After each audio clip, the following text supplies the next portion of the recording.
Hello, ladies and gentlemen. Today we're going to start on the concept of ecology. And so we're going to look at like the larger view of ecology from the population's perspective, mostly. Each population, which is a group of individuals of the same species living in the same area or habitat, has certain characteristics. The population size is the number of individuals making up its gene pool. The age structure defines the relative proportions of individuals of each age, especially with respect to reproductive years and potential, the reproductive base. Population density is the number of individuals per unit of area or volume in its habitat, and population distribution refers to the general pattern in which the population members are dispersed throughout its habitat. Populations can be dispersed in three patterns. It's very common for members of a population to live in clumps for these reasons.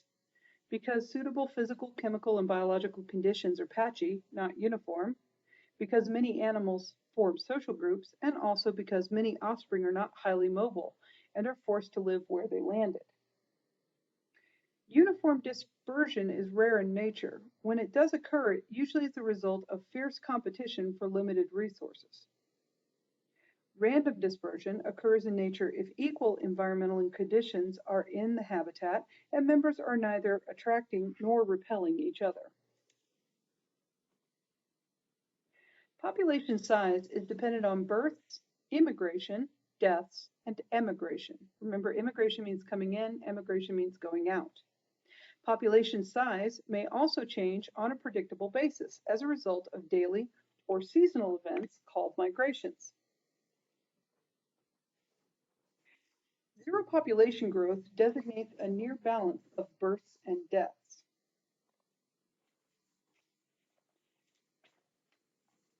The biotic potential is the population is its maximum rate of increase under ideal or non-limiting conditions.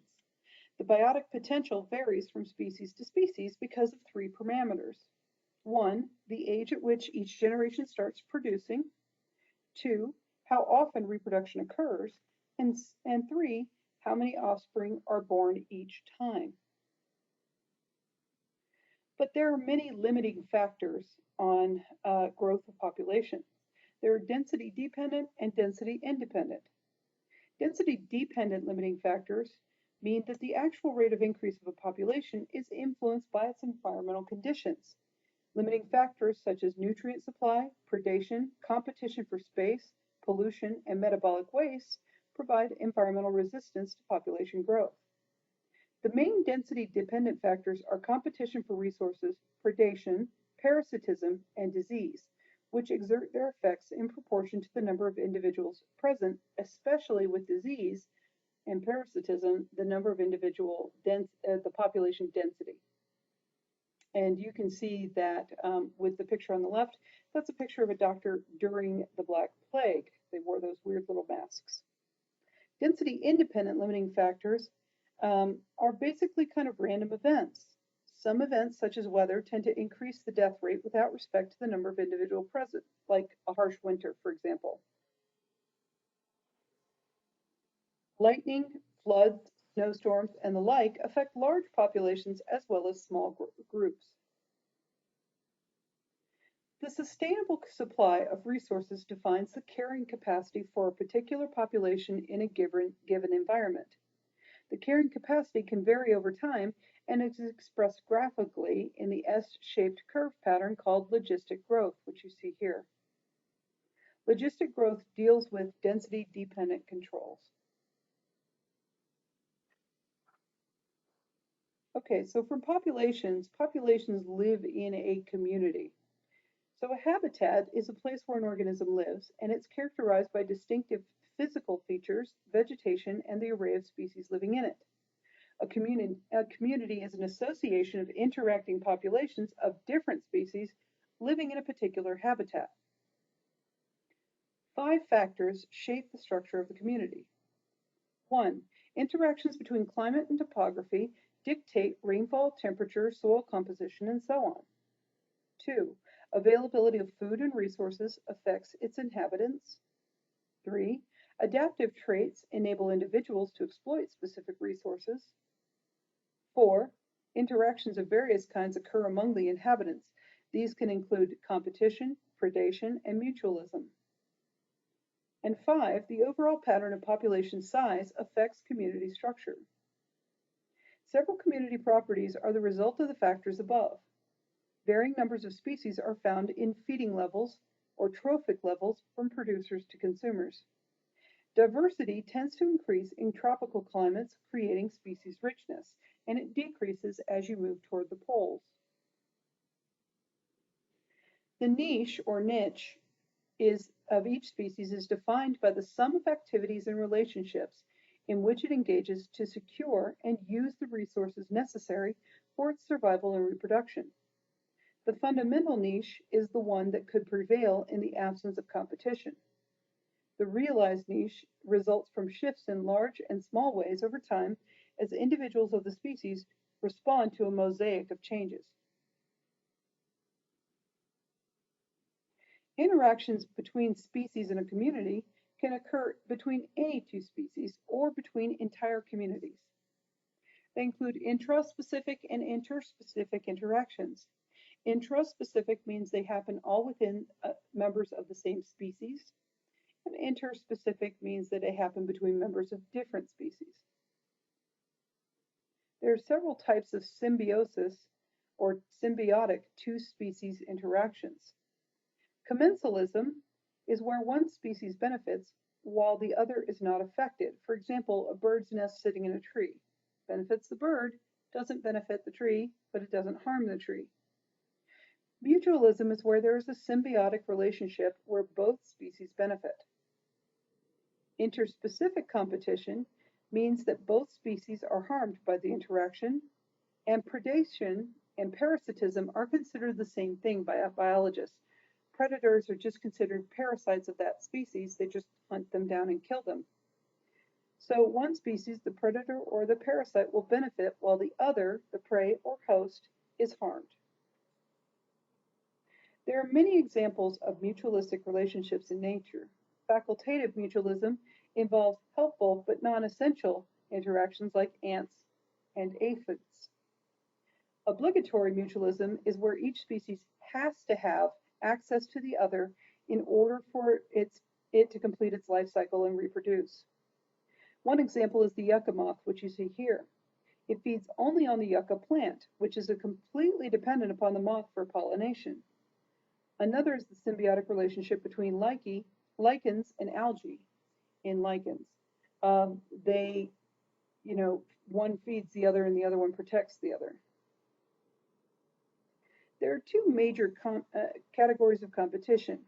Competition within a population of the same species is intraspecific, and that's usually fierce and may result in depletion of a resource. So think about it like this. Let's say you live in a town of 600 people, and all of a sudden there's no way to get food in or out of that town. So the first thing that people do is they go and raid the grocery stores.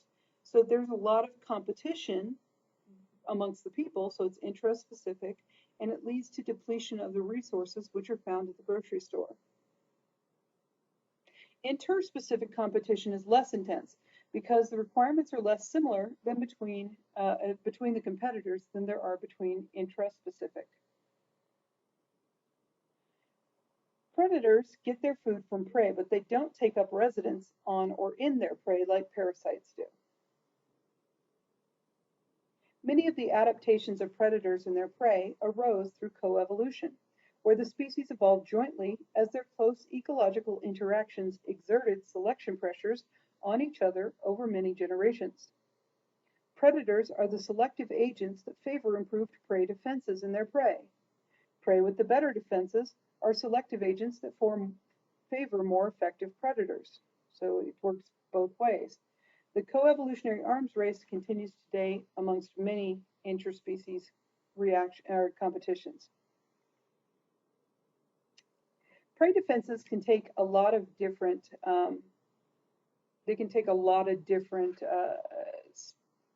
forms, and one of them we'll talk about in just a moment. But I'm going to look at the Canada lynx and the snowshoe hare. These two are very dependent upon one another.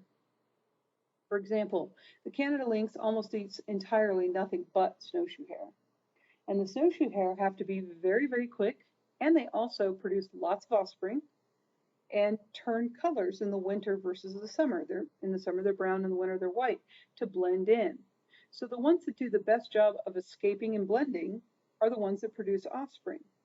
Similarly, the Canada lynx that is best able to identify that snowshoe hare is the one that gets to gain more food and therefore produce more offspring. So that's how they work together. Back to prey defenses.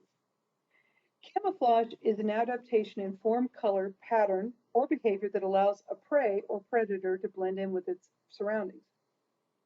In mimicry, prey not equipped with defenses may escape predators by resembling more toxic prey. And you can see that here with the viceroy and monarch butterflies. The viceroy is not poisonous, but the monarch is. Warning coloration in toxic prey offers bright colors or bold patterns that serve as warning to predators saying that they're toxic. That's also what the monarch does, and that's what this poison dart frog does. And finally, there's moment of truth defenses. They allow prey animals to defend themselves by startling or intimidating the predator with a display behavior or secretions of irritating chemical repellents or toxins. So you think of like bombardier beetles, they spray out an acid that's really, really hot. That startles the predator into dropping them. But predators also have responses that are adaptive. Stealth and camouflage are used by predators along with ingenious ways of avoiding the toxins or repellents with countermeasures. And some predators can just plain outrun their prey and track them down. Parasites drain nutrients from their hosts, weakening them and making them more vulnerable to predators and less attractive to potential mates. Parasite infections cause sterility and shift the ratio of males to females in their host, resulting in lower birth rates, higher death rates, and having an effect on competitive interactions among the hosts. Killing a host is not usually good evolutionary strategy for the parasite. Usually death results only when a parasite attacks a new host or when the number of parasites overwhelms the host's defenses. There are several kinds of parasites. All viruses, some bacteria, protists, and fungi are parasites. Many tapeworms, flukes, roundworms, insects, and of course those nasty ticks are also parasites. Even a few plants can be parasitic. Finally, parasitoids. These are kind of a little bit different. These are specific types of insects that develop inside other insects, which they devour and kill as they develop. And so you can see a monarch butterfly caterpillar being infested by these wasp eggs. And so they're going to burrow into its body while it's still alive, basically use it as a mobile refrigerator until they overwhelm him, he dies, and they emerge. Okay, so that concludes the introduction to ecology. Kind of a morbid ending note, but oh well. And then we'll go on into the ecosystems and human impacts on the next lecture. Have a good day.